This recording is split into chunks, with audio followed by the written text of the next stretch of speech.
울산 시청자 미디어센터의 제작 지원을 받아 울산 CBS와 울산 청년 네트워크가 공동으로 제작하는 시사팩토리 100.3 금요판이 돌아왔습니다. 팟빵과 유튜브에서 나올통을 검색해 다시 들으실 수 있습니다.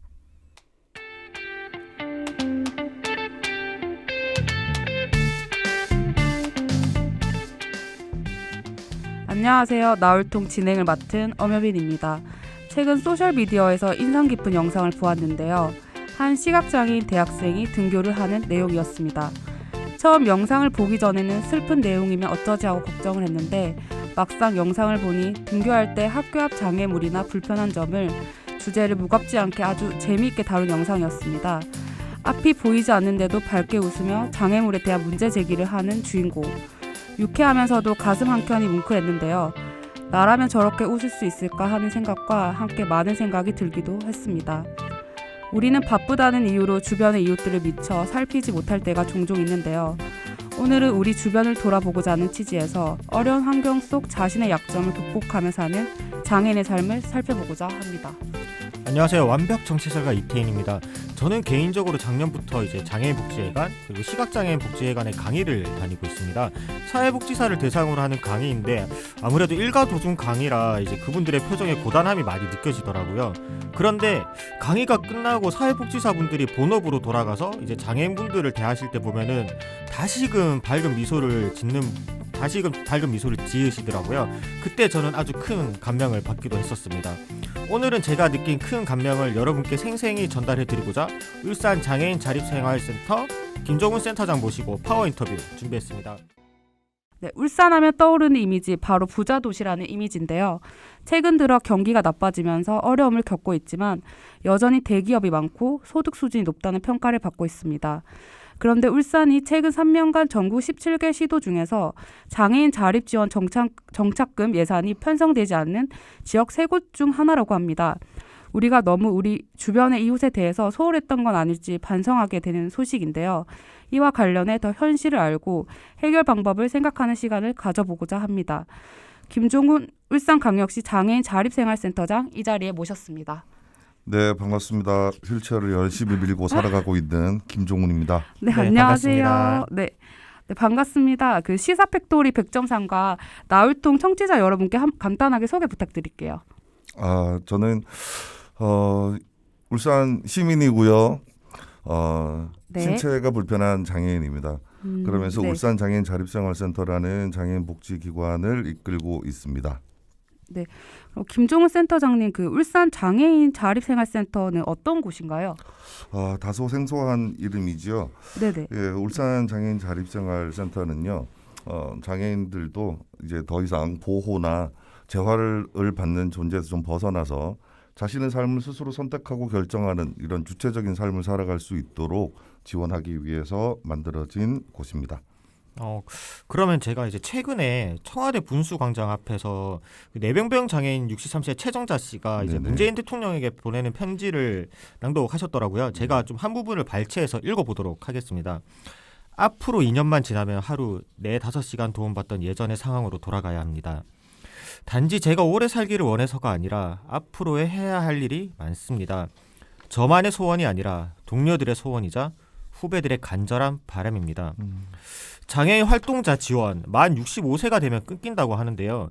장애 활동 지원자 제도가 어떤 건지 설명을 좀 부탁드리도록 하겠습니다. 네, 장애인 활동 지원 서비스는요, 장애인들이 어떤 거주시설에서 나와서 탈시설을 하거나 아니면 장애인 부모님들의 어떤 보호 속에서 벗어나서 자립생활을 하는데 꼭 필요한 매우 중요한 서비스입니다. 2011년도 장애인 활동 지원법이 마련이 되면서 신체적 정신적 장애가 있는 사유로 일상생활이나 사회활동이 어려운 장애인들에게 활동 지원사들이 파견을 나가서 이들의 일상적인 생활, 먹고 자고 씻고 외출하고 내지는 사회활동을 하는 데 있어서 필요한 신체적인 지원을 하고 있는 서비스입니다. 네. 근데 보통 그 장애인 지원이라 하면 그 다들 자원봉사를 많이 떠올릴 것 같아요. 네, 그렇죠? 저도 그 고등학교 시절에 그 장애인 자원봉사를 했던 적이 있었는데 자원봉사랑 장애인 활동 지원 이게 어떻게 다른 건지 설명 좀 부탁드릴게요. 둘 다 매우 소중하고 필요한 것인데요. 네. 바라보는 주체에 따라서 관점에 따라서 다 차이가 네. 있을 것 같습니다. 예를 들어서 장애인들에게 자원봉사를 하시는 분들이 목욕봉사를 한다고 우리가 상상을 한번 해봅시다. 네. 그러면 이 신체적으로 불편한 이 장애인분을 휠체어에서 바닥으로 내리고 목욕을 시켜주고 다시 옷을 입혀주고 닦아주고 다시 이런 휠체어에 태워야 되는 아주 육체적 노동 강도가 굉장히 심하지 않습니까? 네. 이런 활동들을 통해서 자원봉사자분들은 어떤 보람도 찾고 자부심을 가지게 되겠죠. 그런데 이런 활동을 장애인 입장에서 바라본다면 과연 그 장애인은 그 시간에 목욕을 하고 싶었을까? 내지는 자원봉사가 벗겨주는 옷을 벗고 싶었을까? 우리는 한번 생각해 보아야 합니다. 그래서 공급자 중심적이냐 아니면 개별화된 맞춤형 서비스이냐 이 차이가 있는 것 같아요. 중요한 부분인 것 같아요. 네. 네. 그렇습니다. 그러면은 이제 이야기를 들어보니까 장애인의 자립 생활에 있어 너무나 중요한 것이 장애 활동 지원 제도인데 편지의 주인공 이제 최정자 씨처럼 65세 이후는 활동 지원 서비스를 받을 수 없다는데 네, 그렇습니다. 왜 이게 그런 건가요? 장애인 활동 지원 제도는 만 6세에서부터 65세 미만의 장애인들에게 제공되는 서비스입니다. 네. 그렇다 보니까 65세 이상이 되면 노인 장기 요양 서비스의 대상이 되기 때문에 이제 그쪽 서비스로 넘어가게 되는 것이지요. 그렇다 네. 보니까 장애인 활동 지원 서비스는 24시간 서비스를 받을 수 있는 반면에 노인 장기 요양 서비스는 최대 하루 4시간 정도의 서비스를 받을 수가 없게 됩니다. 그러다 보니까 시간이 많이 줄어드는 문제가 발생하게 되지요. 그러면은 제가 질문 하나 드리면 네. 예를 들면 65세 이후 66세나 67세에 내가 장애인이 되었다 그러면은 그 활동 지원 제도도 못 받고 노인 요양 그 서비스로 넘어가는 건가요? 65세 이후에 이제 네. 장애가 발생을 한다 그러면 네네. 노인 장기 요양 서비스의 대상이 아. 되기 때문에 네. 하지만 이런 문제점들을 보건복지부뿐만 아니라 여러 정치인 분들도 많이 인지하고 있습니다. 그래서 여당 야당 전부 다 법 개정이 발의가 좀 되어 있어요. 그래서 최혜영 국회의원이 그리고 국민의힘은 장제원 국회의원이 네. 65세 이상이 되어도 내가 장애인 활동 지원 서비스를 받을 것인지 노인 장기 요양 서비스를 받을 것인지 본인이 선택할 수 있도록 법을 개정하자고 선택권을 이제 준다는 거네요. 그렇습니다. 발의가 되어 있습니다. 그러면 이제 아무래도 이제 울산 지역에서는 이런 위기를 겪고 있는 분들이 많이 계신지 우리 청취자분들이 궁금해하실 것 같아요. 울산의 네네. 현황은 어떤가요 지금? 지금 65세 이상 넘어가는 장애인분들 중에서 이 일을 제기하고 있는 사람들은 최근에는 많이 없어요. 왜냐하면 지금 법으로 만들어져 있는 상황에서 오랜 시간 동안 이 문제가 논란이 되어 왔기 때문에 이미 지금에서는 이의 제기를 해도 받아들이지 않는 상황임을 너무나 잘 알고 있어서 아직까지는 안타까운 네. 상황입니다.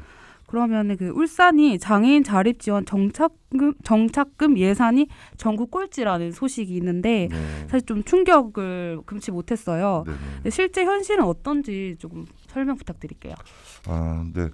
한국 장애인 자립생활센터 총연합회라는 곳이 있습니다. 이곳에서 매년 전국 시도별 장애인 복지 및 교육 비교 연구 자료를 배포를 합니다. 네. 지금은 이제 전부 다 지방자치화가 되어 있다 보니까 2005년도부터 사회복지 사업들이 대부분 지방으로 이양이 되어 있습니다. 그렇다 보니까 지방 재정 자립도에 따라서 네. 지자체마다 복지에 대한 편차가 많이 있어요.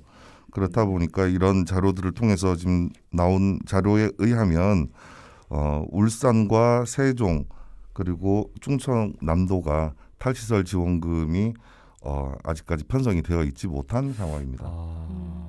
아예 없는 거네요. 그런 자체가. 네, 지금 서울을 비롯한 서울에서는 탈시설 지원금이 탈시설을 하게 되면은 1,300만 원 정도 지원이 돼요.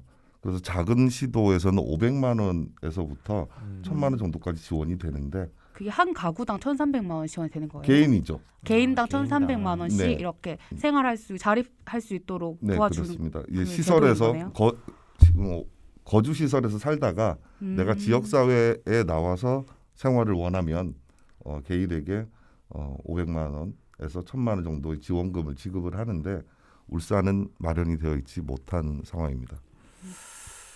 일단 제가 알기로는 송철우 시장께서 이 방송을 자주 듣는다고 하시더라고요. 한번 듣고 계신다면은 이 부분 적극적으로 저는 검토를 바라는 바입니다. 네.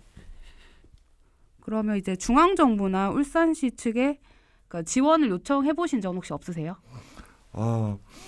2013년도에 울산에도 울산장애인 자립생활 지원 조례가 제정이 되었습니다. 그래서 당시에 500만 원 정도의 1인당 500만 원 정도의 지원금을 지원하기 위해서 편성을 하고자 했었는데 네네. 안타깝게 아직까지 실현이 되지 못했고요. 오늘 제가 울산광역시청을 잠시 면담을 했었는데 네.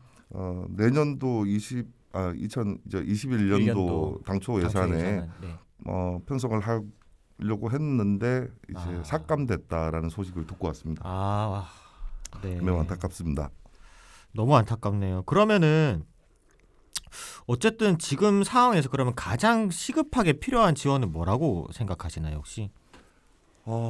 지금은 장애인들을 바라보는 시각이 많이 바뀌었습니다.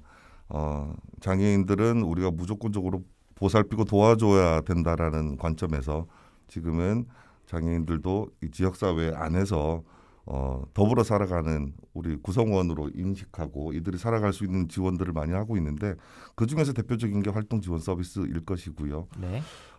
저희들이 바라보는 관점은 이들이 자립생활을 경험하고 체험할 수 있는 이런 체계화된 좀 시스템이 조속히 좀 마련이 되었으면 하는 바람입니다. 그럼 제가 추가적으로 질문 드리면 지금 장애인 자립에 대한 부분을 계속해서 저희가 이야기를 나누고 있잖아요. 네네. 그러면 좀 자립 외에도 기본적으로 그 장애인 분들이 활동하실 때 뭐 필요한 다른 부가적인 서비스라든지 지원 제도도 필요할 것 같아요. 근데 그런 네. 다른 부분에 대해서도 혹시 좀 설명 부탁드릴게요. 비장애인 분들도 자립적으로 삶을 살아가기는 어렵지 않습니다. 맞아요. 네. 그렇죠.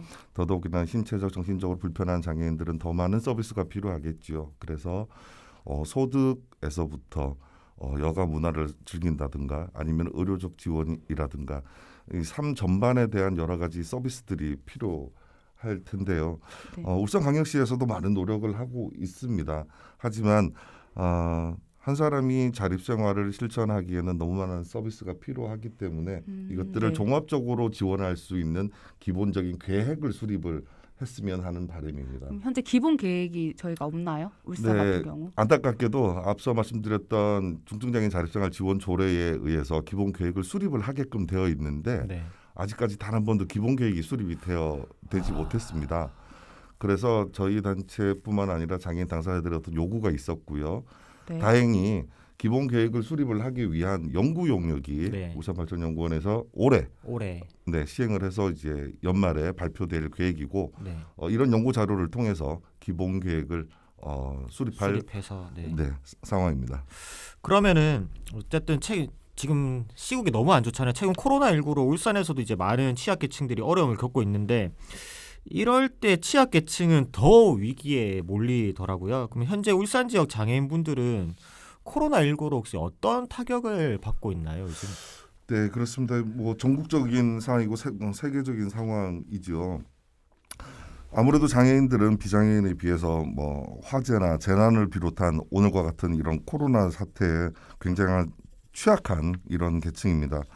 하지만 이들에 대한 어떤 이해가 부족하다 보니까 이분들이 어떤 어려움을 겪고 있는지 많이 알려지지는 않았습니다. 네. 장애인들도 비장애인들과 똑같이 지금 많은 어려움 중에서 예를 들어서 앞서 활동 지원 서비스를 얘기를 많이 했지 않습니까? 활동 지원 서비스를 받는 장애인이 자가격리를 들어간다. 그러면 활동 지원사들이 서비스를 그렇죠. 거부하는 상황이 벌어지고 그렇다 보면은 그렇죠. 네. 장애인 분들은 혼자서 가정에 방치되는 이런 상황이 벌어지는 문제들이 발생할 수가 있습니다. 지금 현재 그 문제에 대한 뭐 해결 방안이나 대안이 있나요? 지금 울산에서는 다행히 코로나가 많이 확산되지 않아서 장애인분들 중에서는 사례가 없었습니다만은 옆에 있는 대구광역시에서 이와 같은 사례가 벌어졌는데요. 그래서 복지기관의 직원들이 직접 방호복을 입고 아. 가정에 가서 서비스를 제공하는 사례들이 있었습니다. 그러면 저희가 자가격리 안 받는 분들도 보통 외출을 못 하잖아요. 네, 맞습니다. 그러면 이제 대면 서비스를 받고 있는지 그런 부분도 조금 알고 싶은데 그렇죠. 어떤가요? 지금 코로나 사태 이후로 대부분 모든 복지기관들이 폐쇄가 되었다 보니까 일상생활을 즐기기 위한 체육관이라든가 복지관을 갈 수가 없어요. 그러다 네. 보니까 집에서 아주 감옥에 갇힌 듯이 삶을 살아가는 경우가 있고요. 학교를 다니던 장애 학생들이 학교를 가지 않다 보니까 온라인 수업을 하지 않습니까? 네. 그런데 지적 장애가 있는 친구들이 온라인을 할 수가 없잖아요. 네. 그러다 보니까 부모님들이 일시적으로 가정을 직장 생활을 그럼 좀 쉬면서 케어를 하는 그래서 가족의 부담이 좀 많이 증폭되는 일들이 벌어지고 있습니다.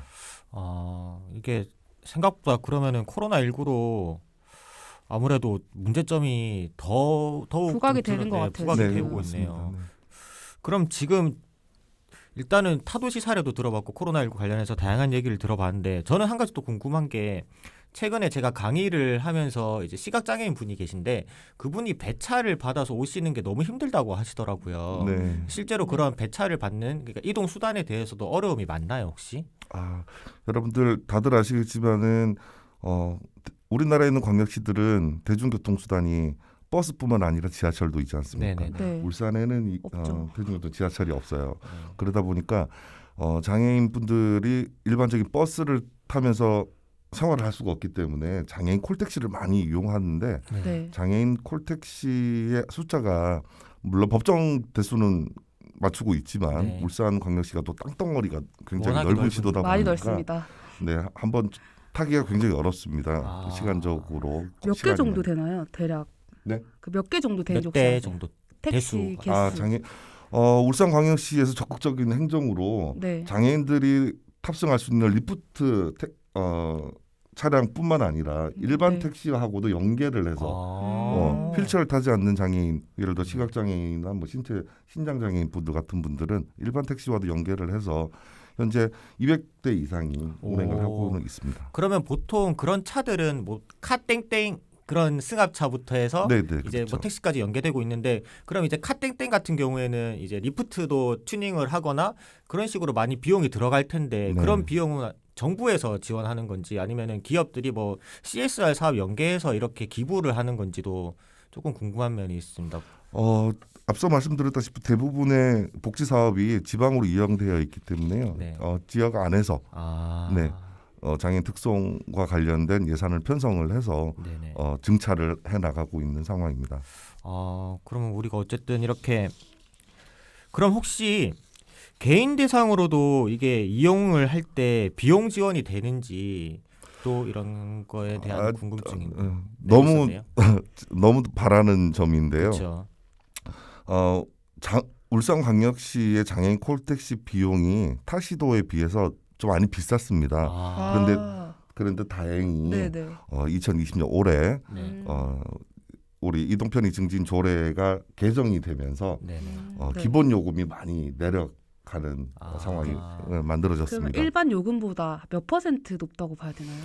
저희들에게는 그 장애인들에게는 이 장애인 콜택시가 일반 대중교통 수단이거든요. 그쵸. 그러니까 택시 요금 기준이 아닌 네. 버스 요금 기준으로 되어 있습니다. 그래서 버스 저희들이 장애인 콜택시가 기본 요금이 1,000원에 거리당 금액이 증가하는 형태로 마련이 되어 있습니다. 그래도 이용하는 분들한테는 그 금액도 비싸다고 저는 생각이 드는 것 같은데 일단 네, 맞습니다. 저희가 시간 관계상 여기서 이제 마무리를 하고 이제 마지막으로 청취자분들에게 한 말씀 부탁드립니다. 네, 울산 지역에는 5만 명의 장애인들이 살아가고 있습니다. 장애인은 그냥 신체가 불편한 사람들이 신체나 정신이 좀 불편한 사람들입니다. 그러니까 너무 부담을 갖지 않으셨으면 좋겠고요. 네. 자연스럽게 대해주셨으면 합니다. 네, 김종우 센터장님 오늘 출연해 주셔서 너무 감사드립니다. 감사합니다. 감사합니다. 네.